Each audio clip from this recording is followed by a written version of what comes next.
ليه ارسنال معرفش ياخد الدوري الموسم اللي فات؟ واللي ناس كتير توقعت ان وجود ارسنال على قمه ترتيب الدوري الانجليزي انها مساله وقت، وان هو مجرد فيل على شجره ممكن يقع في اي وقت. مساء الفل، انا سقراط ودي كورتي.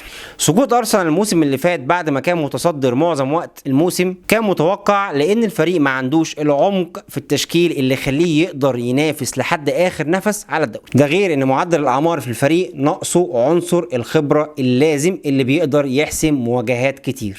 وعشان اللي حصل الموسم اللي فات ما يتكررش تاني، الاداره تفهمت الموقف وقررت ان هي تدعم ارتيتا بكل اللي هو عايزه، وطبعا ده بعد ما اتعشمت الجماهير في ان الفريق يرجع تاني على منصات التتويج.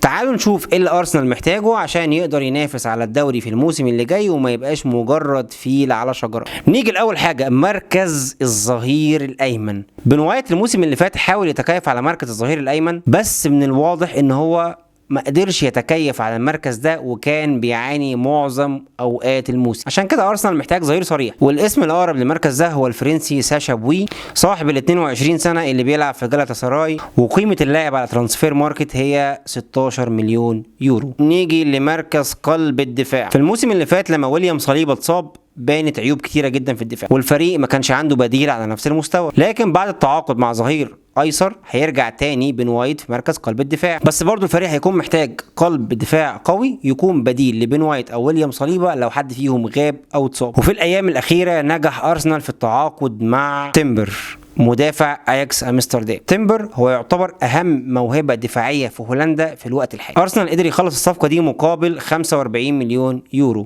وبكده ارسنال بقى عنده 3 مدافعين ممتازين. الارتكاز في وقت مهم جدا في الموسم. السنه اللي فاتت ارسنال كان عنده مشكله فعليه في مركز قاطع الكرات، في نفس الوقت اللي انخفض فيه مستوى بارتي وما بقاش يعتمد عليه بشكل كبير، وجورجينيو ما كانش بديل كويس وما كانش هينفع في المركز ده. وعشان ارسنال يخلص من صداع بتاع رقم 6 تعاقدوا مع واحد من افضل اللاعبين على مستوى العالم في المركز ده، وهو الانجليزي ديكلان رايس صاحب ال 24 سنه. وعشان ارسنال عارف اهميه المركز ده ما كانش عنده مانع خالص انه يدفع في الصفقه دي 105 مليون يورو. مركز رقم 10 المحور.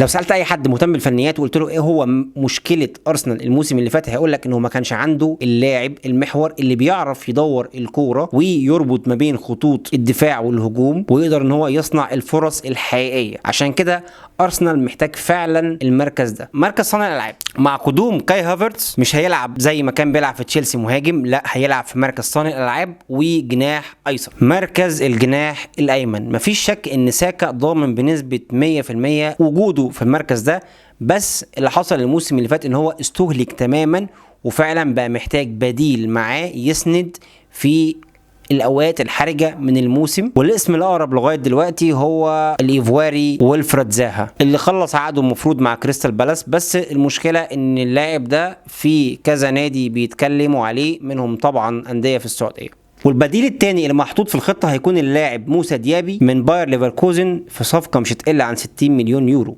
اللاعب ده سجل 14 هدف وصنع 11 في 48 مباراه. مركز الجناح الايسر، مارتينيلي الموسم اللي فات قدم موسم ممتاز وفرق مع الفريق في ماتشات كتيره قوي، ومع التعاقد مع تروسار في الموسم الانتقالات الشتويه اللي فات اعتقد ان ارسنال مش هيكون محتاج تدعيم في المركز ده. مركز راس الحربه، في الفتره اللي غاب فيها جابرييل خيسوس كان في فجوة كبيرة في مركز راس الحربة، وارسنال خسر كتير من قوته الهجومية، ونيكيتيا ما كانش البديل المناسب القوي اللي يقدر يفرق مع الفريق في المركز ده. عشان كده ارسنال محتاج تدعيم في مركز راس الحربة، وفي نفس الوقت مش محتاج يعمل صفقات جديدة في المركز ده، ويقدر يستعيد اللاعب بتاعه من الاعاره بالوجن صاحب ال 22 سنه اللي بيلعب في ريمس الفرنسي. وبكده ارسنال محتاج قلب دفاع وباك يمين ولاعب محور ولاعب ارتكاز وجناح ايمن وصانع العاب، ويرجع بالوجن من الاعاره، وبكده يبقى عنده فريق متكامل يقدر ينافس على البطولات في الموسم الجديد